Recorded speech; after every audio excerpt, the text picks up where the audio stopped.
Mr. President. Senator from Kentucky. President Trump said in his inaugural address that we've defended other nations' borders while refusing to defend our own. I think he was right. Today, the question is, will we add another commitment to defend yet another foreign country? For decades, NATO has been an organization where the U.S. disproportionately spends our blood and our treasure. The other NATO countries have largely hitched a ride on a U.S. train that subsidizes their defenses and allows them to direct their revenues to their own domestic concerns. In short, Uncle Sam is the Uncle Patsy for the rest of the world. The question today is adding another country with less than 2,000 soldiers, is that adding them to NATO, will that be in our self-interest? Less than 2,000 soldiers, small country in a distant part of the world, will they make you sleep safer at night? The answer is an emphatic no. There is no national security interest that an alliance with Montenegro will advance. If we invite Montenegro into NATO, it will be a one-way street with the U.S. committing to defend yet another country and you, the taxpayer, being stuck with the bill. Even the advocates of Montenegro joining NATO admit as much. The Senate hearing on admitting Montenegro to NATO was really just a punching session about Russia. Not one word was said about allowing Montenegro into NATO or how it would advance our own national security. We were going to send a message to Russia. Even the citizens of Montenegro are divided on this. About half of them want to be in NATO, and the other half don't want to be in NATO. But it isn't really about them. It's about us. Is admitting Montenegro to NATO good for us? Our national security is our national security. Is Montenegro going to defend the United States? Are they of any importance to our national security? Or perhaps will they entangle us in local, historic, regional conflicts in the area? We must ask, is Montenegro an asset to the defense of the United States? That is the question at hand. The answer is a simple one. Admitting Montenegro to NATO will do nothing to advance our national security and will do everything to simply add another small country to the welfare wagon of NATO. Advocates for expanding NATO believe that unless the whole world joins NATO, Russia will conquer the world. But the truth is more nuanced. During the Cold War, the myth of Russian might was endlessly circulated here at home, and the effect was the production of endless munitions and ever-expanding debt. You're still paying the tab for that. The Cold War ended and the Soviet Union failed, not because our military might overcame them, but because our economic system outlasted them.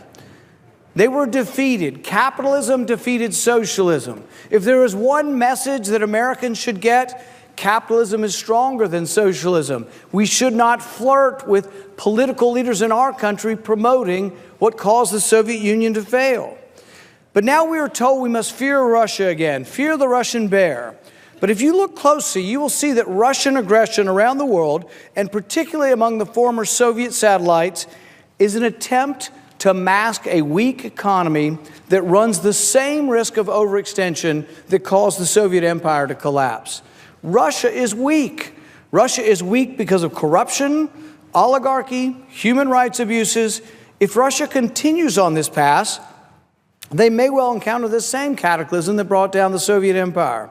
Without question, Russia is an adversary, a country that ignores international norms, does not respect the territorial integrity of their neighbors, and yet someone must ask, is it in our national interest to insist that countries of the former Soviet Union be in NATO?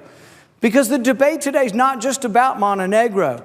The same cheerleaders for Montenegro being in NATO want Ukraine in NATO. They want Georgia in NATO. This is about NATO expansion in general, and this is a chance to have a real debate. In Ukraine and Georgia, if both Ukraine and Georgia were in NATO today, we would be involved in a world war with Russia. Shouldn't someone speak up Shouldn't we have some sort of national debate before we commit our sons and daughters to war in a faraway land? One thing is for certain: Russia will always care more about those lands than we will. Does that make Russian aggression right? Absolutely not. But our decision, the decision at hand, is, are we willing to send our sons and daughters to fight in border disputes over Montenegro? Most Americans couldn't find Montenegro on the map. Are you willing to send your kids there to fight? That's what this is about. And this is sloughed over. You know, they're going to forbid amendments. You know, I forced this debate. Nobody wanted to have this debate. They want a rubber stamp, they want no debates, and they want to send your kids to war with no debate. Today they will pass this at my objection, but they will allow no amendments. When I finish this speech, I will ask for an amendment, and it will be denied because they do not want to debate whether your sons and daughters go to war. I find that appalling. I am ashamed of a Senate that will not have a debate and will not have a vote. From the very beginning, our republic was founded on a deep suspicion of entangling alliances. Our founders wanted to do everything possible to avoid the endless chronic wars in Europe.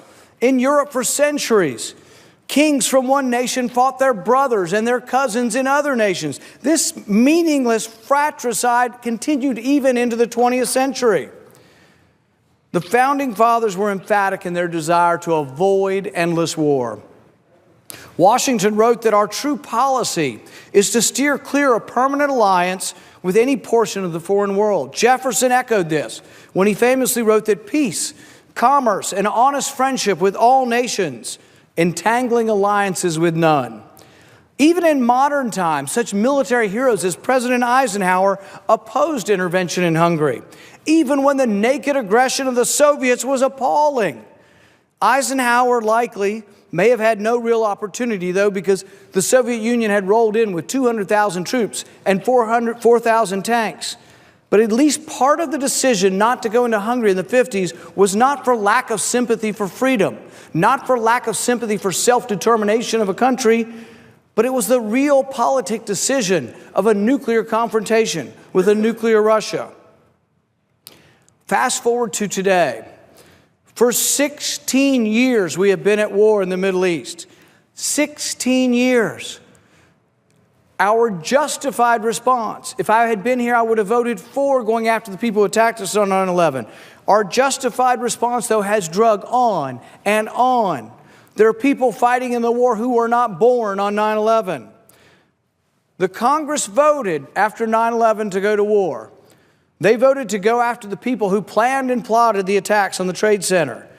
That vote from 15 years ago is used to justify all war everywhere on the planet.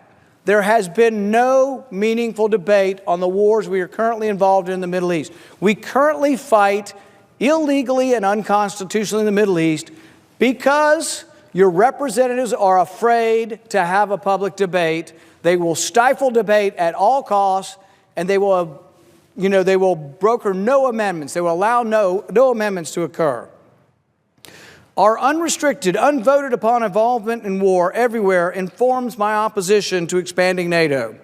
Everyone likes to talk about NATO's Article 5 obligation to come to the defense of any NATO ally is attacked. That is in the treaty. If Montenegro is attacked, we will have to respond.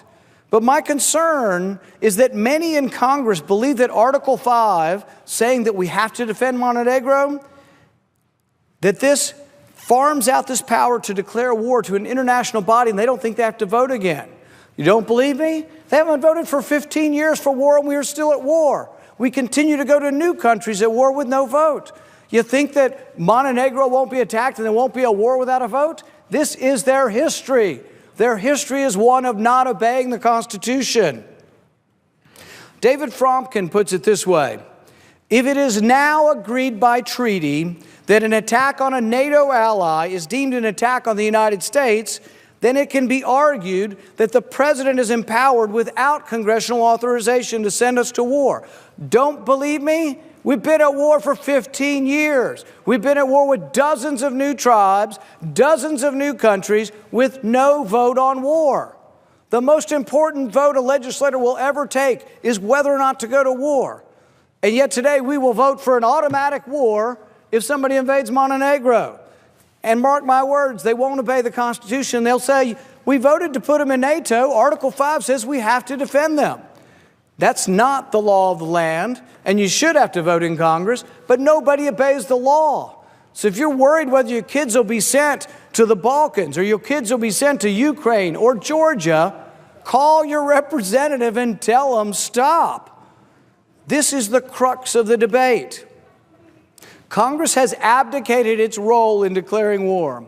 For 16 years, we've been at war in the Middle East, dozens of different tribes in dozens of countries, and yet no vote. People say, well, we should fight ISIS. Well, let's vote on it. Let's declare war or not. But you can't tell me that ISIS has anything to do with 9/11. They don't. Many of their fighters weren't even born then. The authorization for war in Iraq was specific to a specific enemy in a specific place. So was the authorization after 9/11. The authorization for war in Afghanistan was specific, and it says, directed against necessary and appropriate force against those who planned, authorized, committed, or aided the September 11th attacks. They actually put in the authorization for force that it was about 9/11. None of what's going on is about 9/11 anymore. They're not the same people. Some of the people we're fighting now didn't like those people. There's a whole confusing set of religious wars that have been going on 1,000 years in the Middle East, and yet your representatives will say, send me your son, send me your daughter, but we don't have time to vote on whether it should be a declared war or not. This vote is now used to justify a war around the globe, the vote from 9/11, from 15 years ago. It is a lie, and it is a disservice to our young men and women to have them fight under false pretenses, where the senators don't seem to have time to have a debate. No active war anywhere around the globe that the U.S. is involved with has been authorized by Congress. We dropped more bombs the other day in Pakistan. We sent a manned raid into Yemen. Raise your hand if you know what the hell's going on in Yemen and who's fighting whom and who is our enemy. The one we killed the other day was Al-Qaeda, probably a bad guy. He was actually fighting against the Houthis, who we're also fighting against. Who are the good guys? Shouldn't we have a debate? Shouldn't we decide whether we're going to war in Yemen? Should we be giving the Saudis bombs? They bombed a funeral procession. They killed 150 civilians and 500 people. We just let it go on. We keep giving them weapons. I tried to stop selling bombs to the Saudi Arabians. The majority up here says keep giving them to them. Keep giving them and let them indiscriminately kill whoever the hell they want. So NATO, should we expand it? Perhaps what we should do is make it clear that the NATO treaty is not a blind, open-ended promise to go to war anywhere, anytime. So before we go to final passage, I will offer one amendment. This amendment will be blocked because they do not want debate and because they will be embarrassed if they have to vote against this amendment. But realize what this amendment asks. My amendment states that nothing in the NATO treaty, particularly the Article 5 promise to come to the rescue of anyone attacked, none of this can happen without an official vote to declare war. So what is my amendment stating? The Constitution. Article 1, Section 8 says we don't go to war without a vote and a debate. You know what they'll do to get around it? But I think you can assume that this is what they're against the Constitution because they're not going to allow the amendment. How long would it take? It takes 15 minutes to vote around here. I'm about done speaking. We could have one 15-minute vote on an amendment. I'd grant back the time if we'd have the vote. But they don't want to debate it because they're embarrassed that they're sending your sons and daughters to war without ever debating or voting on it. This, to me, is a tragedy. It's sad to me. It makes me ashamed of the body that we will do this.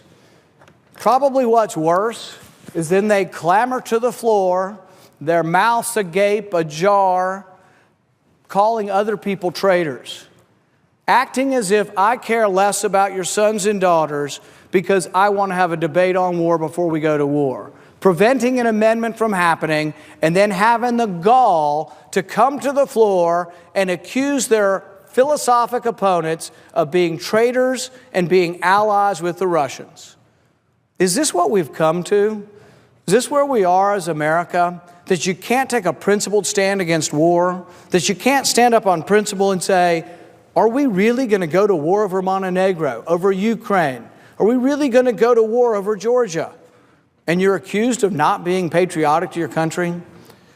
You know, I care as much as anybody about our soldiers. And when I talk to our young men and women who serve, you know what they tell me? They want someone to stand up and have a debate. They will do what they're told. Our soldiers are brave, and they will go where they are told, and they will obey orders. But the people here who are these mouthpieces for war, who think every soldier wants to go to war, go out and meet the soldiers and ask them whether they want the civilian senators to debate and have a formal declaration of war. That's all I'm asking for. 15 minutes and an amendment that says we will obey the Constitution. If Article 5 says we need to go to war and Montenegro's attacked, we will do the proper thing. We will come to the floor of the Senate. We're not sending troops to Montenegro without a vote. Is that too much to ask for? We'll see. With that, Mr. President, I'd like to call up my amendment that says that we should obey the Constitution and that we should declare war before we go to war. This would be amendment number 199. Reserve.